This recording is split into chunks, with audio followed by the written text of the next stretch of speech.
Aku punya 5 aturan kecil yang bisa kamu ikuti untuk menemukan semangatmu dan membawamu dalam kehidupan.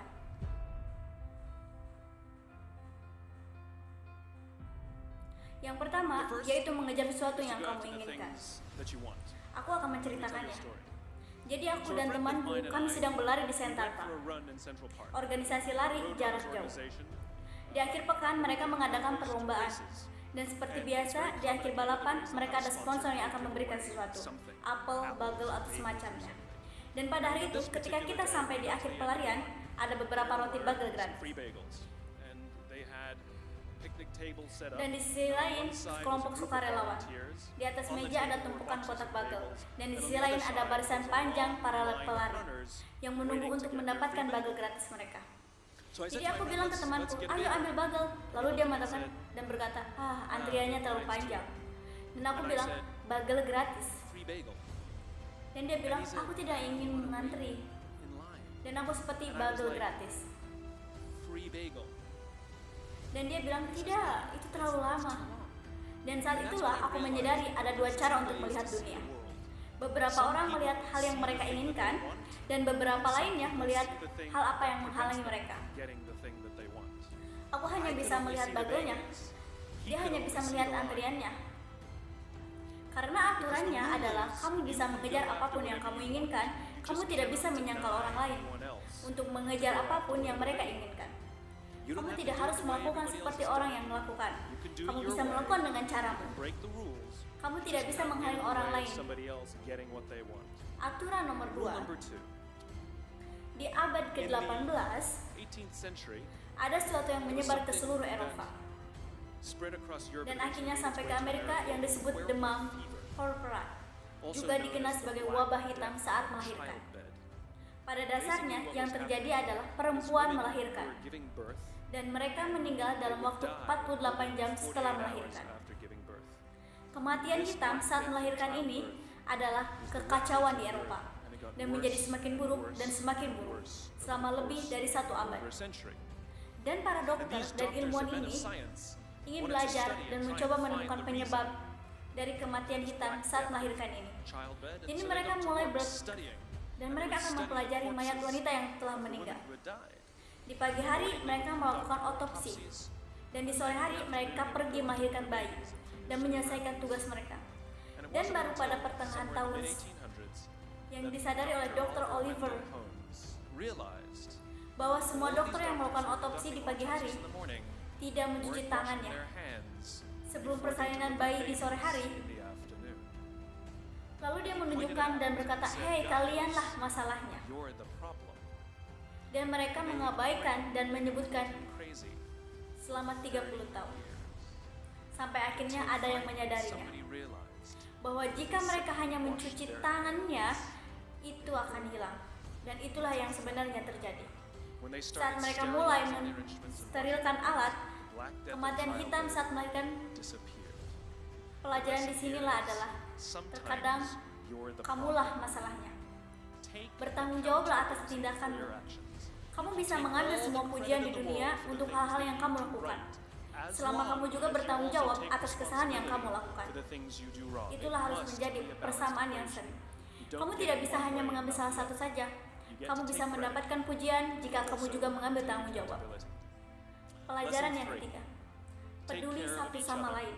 Angkatan Laut Amerika Serikat mungkin adalah prajurit paling elit di dunia. Dan salah satu dari pasukan ditanya, bagaimana bisa lolos melalui proses seleksi? Orang seperti apa yang bisa menjadi prajurit? Dan jawabannya adalah, aku tidak bisa menjawab orang seperti apa yang bisa menjadi prajurit. Tapi aku bisa memberitahumu tipe orang yang tidak menjadi prajurit. Dia bilang, orang-orang yang terlihat dengan otot besar dan menonjol yang dilapisi tato yang ingin menunjukkan kepada dunia betapa kuatnya mereka. Tak satupun yang mereka berhasil lolos. Dia bilang para pemimpin yang berdandan, yang suka memutus semua tanggung jawab dan tidak pernah melakukan apapun sendiri. Dia bilang beberapa yang berhasil melewati mereka kurus kering. Dia bilang beberapa orang yang berhasil, kamu akan melihat mereka gemetar ketakutan. Dia bilang, bagaimanapun, semua orang berhasil melewatinya. Ketika mereka mendapati dirinya, dihabisi secara fisik, dihabisi secara emosional. Ketika sudah tidak ada lagi yang bisa diberikan secara fisik, entah bagaimana, mereka bisa menemukan energi untuk menggali jauh di dalam dirinya sendiri, untuk menemukan energi untuk membantu pria di sekolah mereka. Mereka lah yang menjadi prajurit, katanya. Kalian ingin menjadi prajurit, itu bukan tentang seberapa, bukan tentang seberapa pintar kamu, bukan tentang seberapa cepat dirimu. Jika kamu ingin menjadi pasukan elit, kamu sebaiknya benar-benar dalam membantu orang, karena begitulah cara orang bisa maju di dunia. Dunia ini terlalu. Jika kamu menemukan semangatmu, sekarang siapa yang kamu akan pelajari keterampilan itu? Belajar dengan latihan saling membantu. Itu akan menjadi satu-satunya hal paling penting berharga untuk menerima bantuan ketika hal yang menakjubkan ketika kamu belajar, kamu akan menemukan bahwa ada orang-orang di sekitarmu yang selalu ingin membantu. Mereka hanya berpikir kamu, dan begitulah kamu berkata, aku tidak tahu apa yang kulakukan, aku takut, aku rasa. Kamu akan menemukan banyak orang yang mencintaimu, akan bergegas, masuk dan peduli padamu. Tapi itu hanya akan terjadi jika kamu belajar. Pelajaran keempat, Nelson Mandela adalah studi kasus paling utama dalam dunia kepemimpinan, karena dia menganggap sebagai pemimpin yang hebat secara universal. Dia sebenarnya adalah putra dari seorang kepala suku, dan suatu hari dia ditanya, bagaimana Anda belajar menjadi pemimpin yang hebat? Dan dia menjawab bahwa dia saat pergi bersama ayahnya ke pertemuan suku, dan dia ingat dua hal. Ketika ayahnya akan bertemu dengan sesepuh, mereka akan selalu duduk melingkar. Yang kedua, ayahnya selalu yang terakhir berbicara. Kamu selalu diajarkan bahwa kamu perlu belajar untuk mendengarkan. Aku akan bilang bahwa kamu perlu belajar untuk menjadi diri kamu. Bahkan mereka yang menganggap dirimu pemimpin yang baik, yang sebenarnya bisa menjadi pemimpin diri kamu, inilah masalahnya, inilah yang kamu pikirkan. Sudah terlambat. Kecakapan untuk menahan. Satu, itu memberikan perasaan orang lain bahwa mereka telah didengar. Itu memberikan kemampuan orang lain untuk merasa bahwa mereka telah berkontribusi. Dan kedua, kamu mendapatkan manfaat dari mendengarkan apa yang orang lain katakan. Untuk menyimpan pendapatmu, jika kamu setuju dengan seseorang yang mengangguk, ya. Jika kamu tidak setuju dengan seseorang, jangan mengelengkan kepala. Cukup duduk di sana, terima semuanya. Dan satu-satu hal yang boleh kamu lakukan adalah